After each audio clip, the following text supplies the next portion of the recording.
কিছু জায়গায় যাওয়ার জন্য রাস্তা লাগে না, লাগে সাহস, ধৈর্য আর একটু অ্যাডভেঞ্চারের নেশা। বাংলাদেশের মাটিতেই যে এমন কিছু জায়গা আছে যেখানে পৌঁছানোর পর মনে হয় আমি কি সত্যিই বাংলাদেশে আছি। বান্দরবনের থানচি থেকে শুরু করে পাহাড়, জিরিপথ, পাথরের রাস্তা আর দুর্গম পথ পেরিয়ে আমরা পৌঁছে গিয়েছিলাম সৈনগং ঝর্ণা আর লংলক ঝর্ণায়।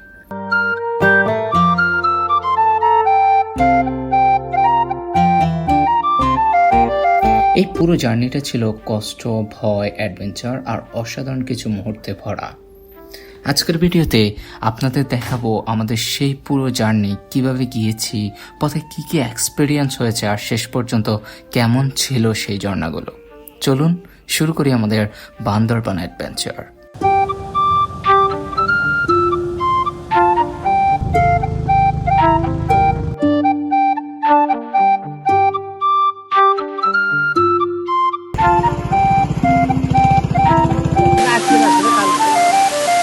আমাদের জার্নি শুরু হয় রাতের 11টায়। আগের দিন সকালেই মোটামুটি আমরা সবকিছু গুছিয়ে রেখেছিলাম, কারণ সামনে যে জার্নি অপেক্ষা করছিল সেটা মোটেও সহজ হওয়ার ছিল না। ব্যাগে প্রয়োজনীয় জিনিসপত্র, পানি, কিছু খাবার সবকিছু নিয়ে আমরা বের হয়ে পড়লাম। শুরুতেই সবাই ছিল বেশ এক্সাইটেড,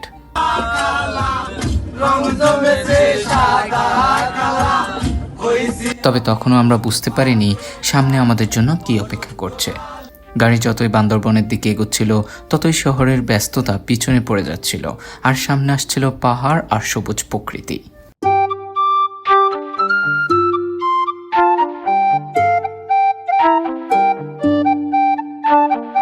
রাস্তায় যেতে যেতে আমরা কিছু সময় ফোর সিজন রেস্টুরেন্টে বিরতি নিলাম।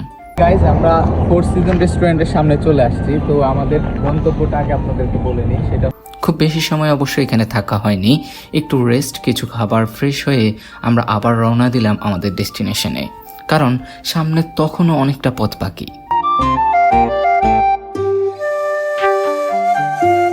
এরপর আমরা পৌঁছে গেলাম চকরিয়াতে। সেখানে আমাদের জন্য আগে থেকেই অপেক্ষা করছিলেন আমাদের পূর্ব পরিচিত চাঁদের গাড়ির ড্রাইভার সালাউদ্দিন ভাই। আমরা পৌঁছানোর আগেই প্রায় 1 ঘন্টা ধরে ভাই আমাদের জন্য অপেক্ষা করছিল।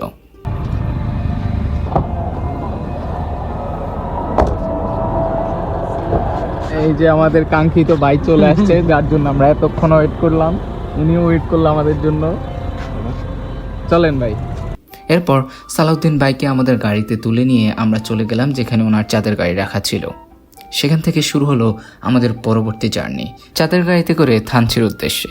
অবশ্য সালাউদ্দিন ভাইয়ের চাঁদের গাড়িতে ওঠার পরেই শুরু হলো আসল পাহাড়ি জার্নি। আর থানচির এই রাস্তাগুলো সত্যি বলতে জাস্ট ওয়াও।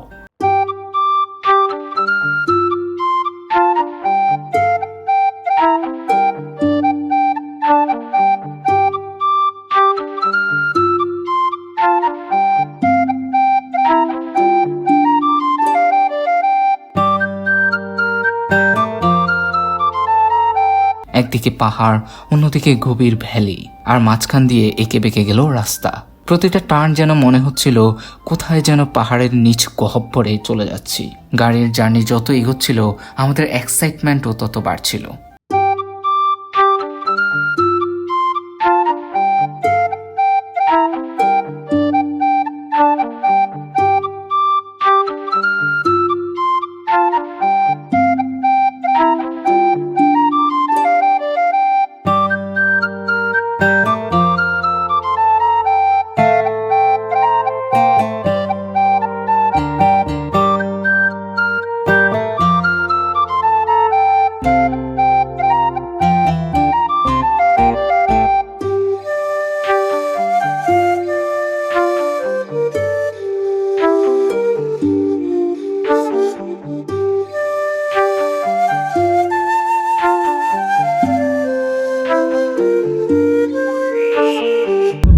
গাইস, আরেকটা জিনিস আপনাদেরকে বলা বাহুল্য, যে জিনিসটা সেটা হচ্ছে আপনাদের আইডি কার্ড, এনআইডি কার্ড কিন্তু সাথে নিতে হবে, এবং নিচে কিন্তু আপনার নিজ নাম্বার এবং বাসার একটা নাম্বার দিতে হবে। এটা প্রত্যেকটা চেকপোস্টে আপনাদেরকে দিতে হবে।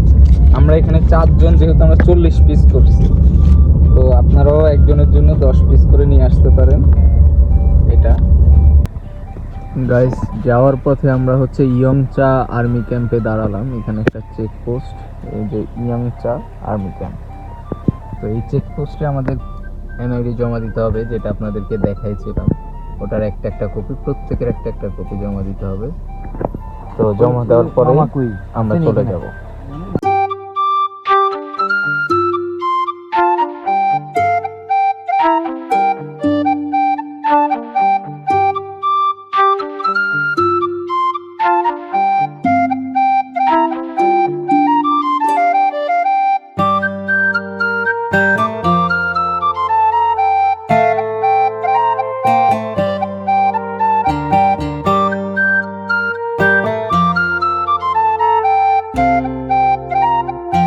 হ্যালো গাইস, কি অবস্থা সবার, কেমন আছেন?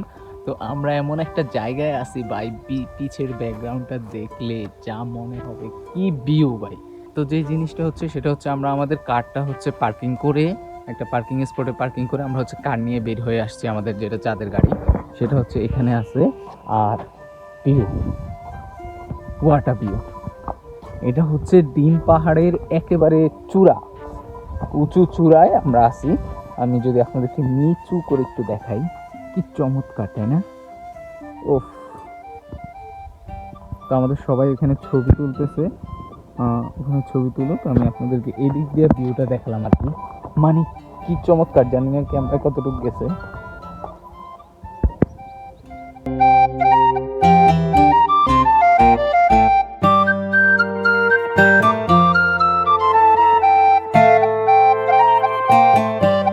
অবশেষে আমরা পৌঁছে গেলাম থানচিতে। পাহাড়, মানে পাহাড়গুলো যে চমৎকার।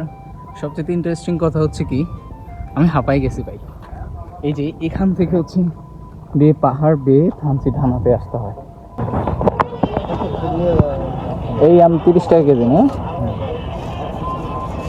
এই যে পাহাড়ি কলা, চমৎকার। হ্যাঁ, এগুলা একটু বেশি পাকা হয়ে গেছে। আবার এটা হচ্ছে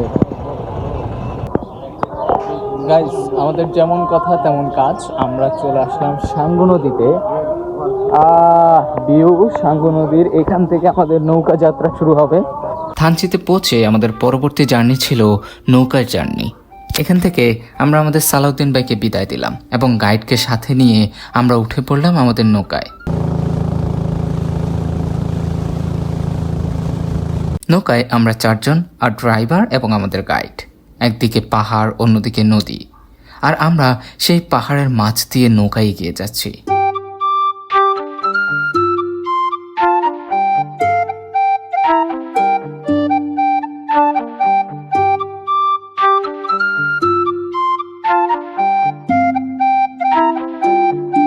থানচি নদীর এমন সৌন্দর্য অপার্থিব আনন্দ দিচ্ছে একটা মনে। তখনও আমরা জানতাম না সামনে আমাদের জন্য আরো কত সুন্দর জায়গা অপেক্ষা করছে।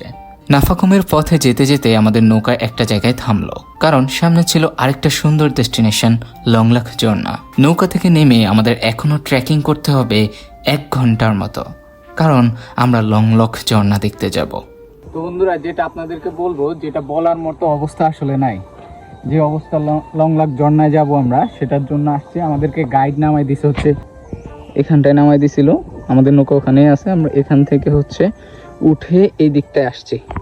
আসার পরে আমাদের শারীরিক যে অবস্থা, ওই অবস্থা পুরো চেঞ্জ হয়ে গেছে, হাঁপানি চলে আসছে। কিন্তু ভিউটা দেখেন, জাস্ট ওয়াও। এই দিকে একটা বিশাল পাহাড়, এই দিকে একটা পাহাড়, মাঝখানে আমরা লংলাখের জন্য যাব এই পথটা দিয়ে। সো পুরো শুভ অবস্থা ভিজে। তো যাই, আপনাদের সাথে আবারও দেখা হবে। এত সুন্দর ভিউ সামনে নিয়ে আবারও আসবো। এই জার্নিটা সার্থক করতে আমাদের অনেকটা পথ উপরে উঠতে হবে।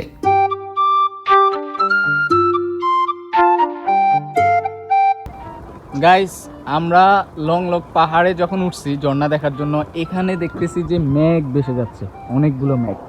আমরা এখানে সবাই আছি ভাই, ব্রাদার ভাই। দেখেন আম পাইছে একটা, অনেকগুলো আম পড়ে আছে, ওখান থেকে একটা আম উঠাইছে, ভালো আম, মেবি মিষ্টি হবে। ভাই খান তো, দেখি এক কামড় দেন, মিষ্টি কিনা দেখেন। মিষ্টি মিষ্টি মিষ্টি, চমৎকার পাহাড়ি আম। এদিক দিয়া ভাই গামছা মাথায় দিয়া একদম পাহাড়ের ভিউ। ওই পাহাড়!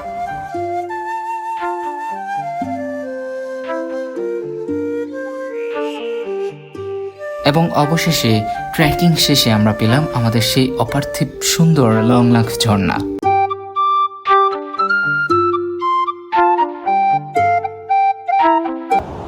So guys, the view. এবং আপনারা কি আওয়াজটা শুনতে পাচ্ছেন কিনা জানি না, কি চমৎকার একটা ঝর্ণার আওয়াজ। আর এখানের গাছগুলো দেখেন, কি ইন্টারেস্টিং বিষয়, যেটা হচ্ছে গাছগুলো কত পুরাতন গাছ।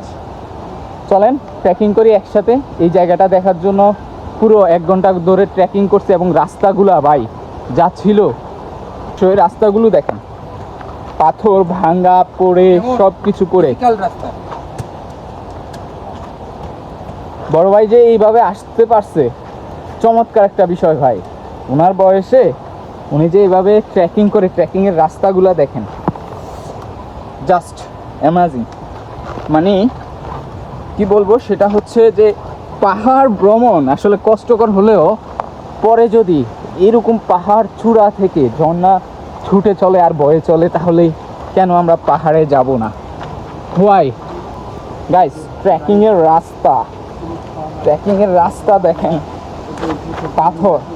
এই স্লিপার জুতা ছাড়া যদি আপনি আসেন পাহাড়ে, তাহলে অবস্থা খারাপ হয়ে যাবে। দেখেন আদিম যুগের গুহার মতো একদম। দেখেন ভিউটা, বিশেষ করে গাছগুলো প্যান্ডোরার মতো, তাই না?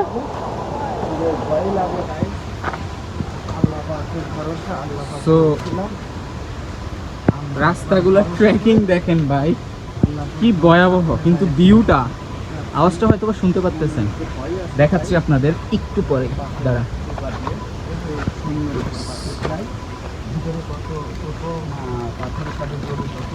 দেখি আমার একটু জায়গা দেন ভাই। আমাদের আরেক পুলিশ ভাই,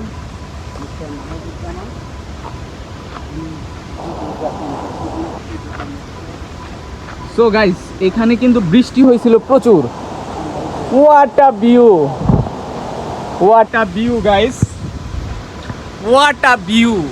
মানে কি বলবো ভাই, এতক্ষণ ট্রেকিং করে আরেকটু সামনে যাওয়া যাবে, অনেক সামনে যাওয়া যাবে। Let's go. এই ভিউ ভাই মিস করা যাবে না, যত কঠিন রাস্তায় হোক যাইতেই হবে। Let's go. What a view, বিশাল বড় পাহাড় থেকে দেখেন কি এক অবস্থা। ও সুবহানাল্লাহ, কেন পারবো না, চিন্তা করা যাচ্ছে। ওই দিক সামনে পর্যন্ত যাওয়া যায়, কিন্তু পাথর ভেঙে পড়ে এখান থেকে। এই পাহাড়টা বাইক কত উঁচা। উনি হচ্ছে আমাদের গাইড ভাইয়া, লাংলক ঝর্ণা। এখানে কিন্তু আবার গাইড ছাড়া আসা যায় না। সবচাইতে বড় বিষয় হচ্ছে এটা। তো গাইস, আমরা হচ্ছে লংলক ঝর্ণাতে এখন গোসল করলাম। কিন্তু গোসল কিভাবে করলাম শুনেন। ওইটা সামনে যাইতে পারলাম না, ওখানে পাহাড় দশ হয়। কিন্তু হচ্ছে এখানে লংলক ঝর্ণার উপরে ওই যে একটা সিঁড়ি আছে, আমি আপনাদেরকে দেখাই। এই যে সিঁড়িটা, এটা দিয়ে কিন্তু উপর উঠা যায়, কিন্তু ভিডিও করার স্কোপ নেই। এখানে হচ্ছে ওই জায়গায় দাঁড়ানোর কোনো স্কোপ নেই, শুধু নেমে চলে যেতে হবে। তো ভিউটা দেখেন, যা অসাম। তো আমরা চলে যাচ্ছি লংলক ঝর্ণা ছেড়ে আরেক গন্তব্যে। সেটা যাচ্ছি কোথায় আবার জানাবো। Let's go. Goodbye Longlak waterfall. Longlak দেখার পর আমরা আবার আমাদের নৌকায় চলে আসলাম। নাফাকুমের দিকে যত এগোচ্ছিলাম ততই সময় গড়িয়ে সন্ধ্যা হচ্ছিল। পাহাড়ের মাঝে তখন আলো কমে যাচ্ছিল, চারপাশ ধীরে ধীরে অন্ধকার হয়ে যাচ্ছিল। শেষ পর্যন্ত রাতের মধ্যেই আমরা নাফাকুমে পৌঁছে গেলাম। রাতে সবাই একসাথে বসে খাবার খেলাম। দিনভর জার্নি শেষে এখন একটু রিল্যাক্স করার সময়। গল্প, হাসি, আড্ডা আর সারাদিনের এক্সপিরিয়েন্স নিয়ে কথা বলতে বলতে রাতটা কেটে গেল। কিন্তু পরদিনের প্ল্যান ছিল আরও বড়, কারণ সকালে আমাদের বের হতে হবে সৈংগং ঝর্ণার উদ্দেশ্যে। তো গাইস, যেটা বরাবরের মতো আমরা হচ্ছে নাফাকুমে চলে আসছি। তো সকাল হয়ে গেছে, রাত্রে আপনাদেরকে ভিডিও দেখাতে পারি নাই, কারণ হচ্ছে প্রচুর অন্ধকার হয়ে গেছে যখন আমরা নাফাকুমে এসে পৌঁছাইছিলাম। তো নাফাকুমের ভিউটা যদি আমি আপনাদেরকে দেখাই, এইটা হচ্ছে ভিউ। এখানে হচ্ছে ছোট একটা ওয়াটারফল আছে। তো নাফাকুমের ওয়াটারফলটা আমি আপনাদেরকে দেখাবো। সবচেয়ে বড় জিনিস হচ্ছে আমরা যে রুমটাতে ছিলাম, বিশাল একটা রুমে আমরা 4 জন ছিলাম। এটা হচ্ছে আমাদের রুম। আর এখান থেকে নাফাকুমের ভিউটা ফুল দেখা যাচ্ছে না, আমি আপনাদেরকে এই ঝর্ণাটা আবার দেখাবো নিচে গিয়ে।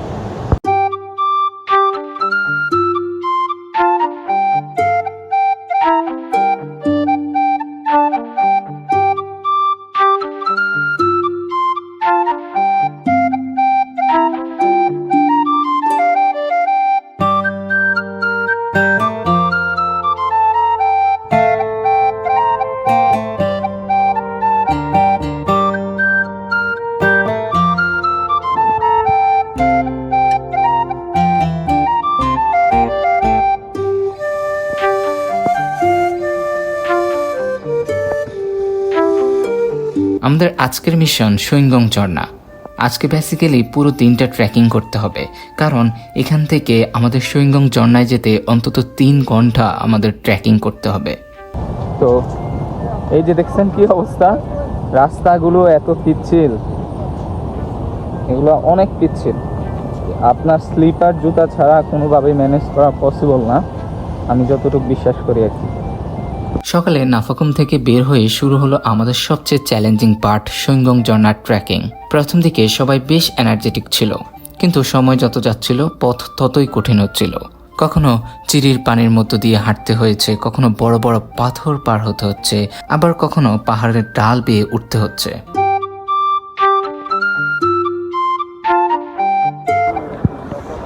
প্রিয় দর্শক, আমরা এখন যাব হচ্ছে সুইংগং ঝর্ণায়।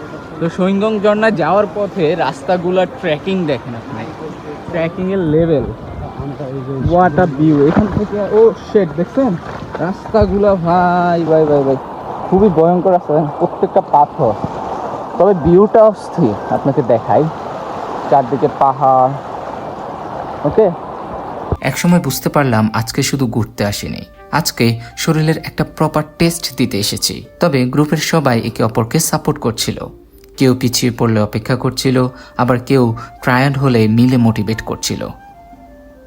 এভাবেই ধীরে ধীরে আমরা এগিয়ে যাচ্ছিলাম সুইংগংয়ের দিকে। গাইস, একটা চমৎকার বিষয় হচ্ছে আমরা পথে যেতে যেতে এখানে মালটার দেখা পাইছি। পরে আমাদের গাইড একটা কেটে আমাদেরকে খাওয়াচ্ছে, দেখি উনি বললো টক হবে, কিন্তু দেখি এখানে আম গাছও আছে, আর ঝর্ণার আওয়াজ শোনা যাচ্ছে।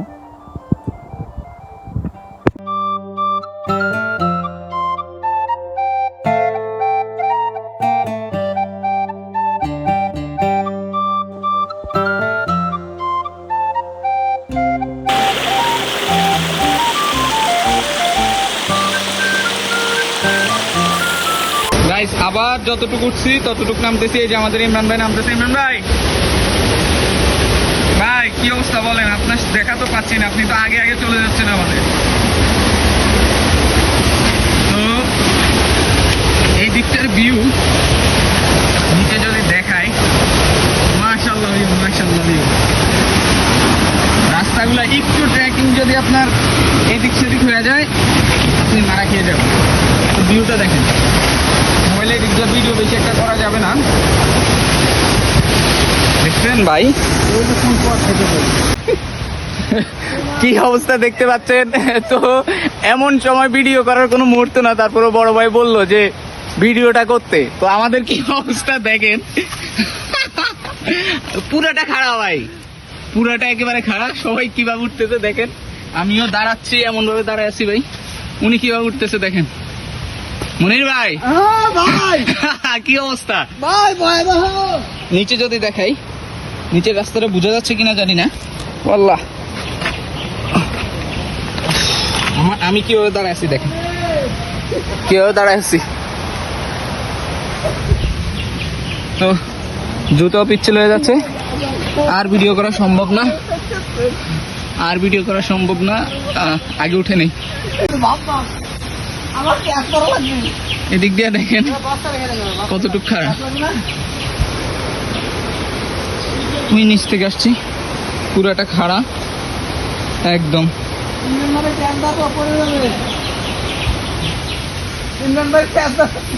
দেখেন উনি চিল্লাচ্ছে, কয় ইমরান ভাই ক্যাচ ধরবো পড়ে যাবে, অবস্থা করুন করুন অবস্থা। তো এই ট্রেকিং পথটা পার হইতে পারলে আমরা হচ্ছে সৈংগং ঝর্ণায় পৌঁছাবো, যে ট্রেকিং রাস্তা আপনাদেরকে কেউ দেখাবে না। দেখেন দিক দিয়ে আমি কিভাবে উঠবো আল্লাহ জানে, যদি উঠতে পারি। আর একটু উপরে গিয়ে আপনাদেরকে এই খাড়া রাস্তাটা দেখেন কেমন খাড়া এটা। ওকে ওকে দেখেন একদম খাড়া উঠতে হবে, ঠিক আছে ভাই? বিশাল অবস্থা। দেখেন কোন দিক দিয়ে উঠছি আমরা, কোন দিক দিয়ে উঠছি। উঠে মনির ভাই, বিষয় আছে মনির ভাই আপনার এক্সপ্রেশনটা কেমন বলেন তো? ভাই আমার হাত দুর্বল হয়ে গেছে ভাই, আমি উঠতে উঠতে যে আমি হাত দুর্বল হয়ে গেছে, আমার হাত এখন এভাবে বাড়ছে ভাই, আমার হাত এরকম বাড়িতেছে। আর অবশেষে 3 ঘন্টা ট্রেকিং করার পর আমরা পৌঁছে গেলাম সৈংগং ঝর্ণায়। সত্যি বলতে এই মুহূর্তে এসে পুরো পথের কষ্টটা ভুলে গিয়েছিলাম। চারপাশের পাহাড়, ঝর্ণার পানি আর সেই ন্যাচারাল এনভায়রনমেন্ট, সবকিছু মিলিয়ে জায়গাটা ছিল অসাধারণ।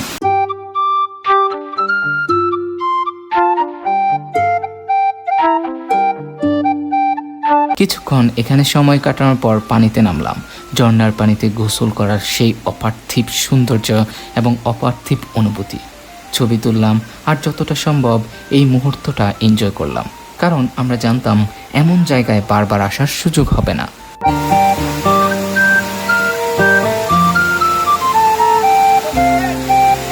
সৈংগংয়ে কিছুটা সময় কাটানোর পর শুরু হলো আমাদের রিটার্ন জার্নি। সত্যি বলতে যাওয়ার সময়টা এনার্জি ছিল, কিন্তু ফেরার সময় তার অর্ধেকও ছিল না। এছাড়া বৃষ্টি হয়ে পথটা পুরোটা পিচ্ছিল করে দিয়েছিল, পুরো শরীর ক্লান্ত, পা ব্যথা, কিন্তু মনের মধ্যে একটা স্যাটিসফ্যাকশন ছিল, কারণ আমরা আমাদের ডেস্টিনেশনে পৌঁছাতে পেরেছি।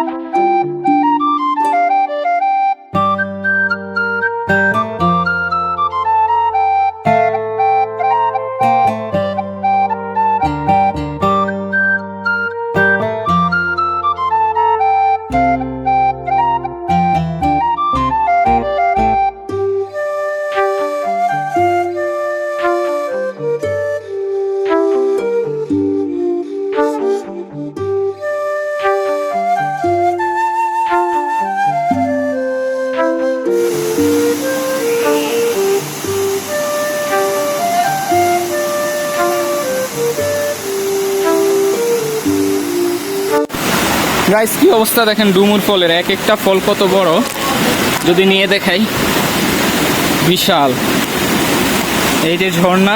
শেষ পর্যন্ত দীর্ঘ ট্রেকিং শেষে আবার ফিরে এলাম নাফাকুমে। একটা ট্রিপ আসলে একটা ডেস্টিনেশনের গল্প না। এই জার্নিতে আমরা গাড়িতে অনেকটা পথ এসেছি, চাঁদের গাড়িতে পাহাড় পেরিয়েছি, নৌকায় করে নদীর পথ পাড়ি দিয়েছি, লংলাক দেখেছি, নাফাকুমে রাত কাটিয়েছি। তারপরের দিন সারাদিন ট্রেকিং করে পৌঁছেছিলাম সৈংগং ঝর্ণায়। হয়তো কিছুদিন পর এই ট্রিপের প্রতিটা মুহূর্ত মনে থাকবে না, কিন্তু এই জার্নি, এই মানুষগুলো, এই পাহাড় আর এই মুহূর্তগুলো আমাদের মনে অনেক দিন থেকে যাবে। তো বন্ধুরা, এই ছিল আমাদের বান্দরবনের অ্যাডভেঞ্চার। ভিডিওটা যদি ভালো লেগে থাকে তাহলে অবশ্যই লাইক দিয়ে পাশে থাকবেন, আর এমন আরও ট্রাভেল অ্যাডভেঞ্চার দেখতে চ্যানেলটা সাবস্ক্রাইব করে রাখুন। আবার দেখা হবে অন্য কোনো জার্নিতে। Keep exploring.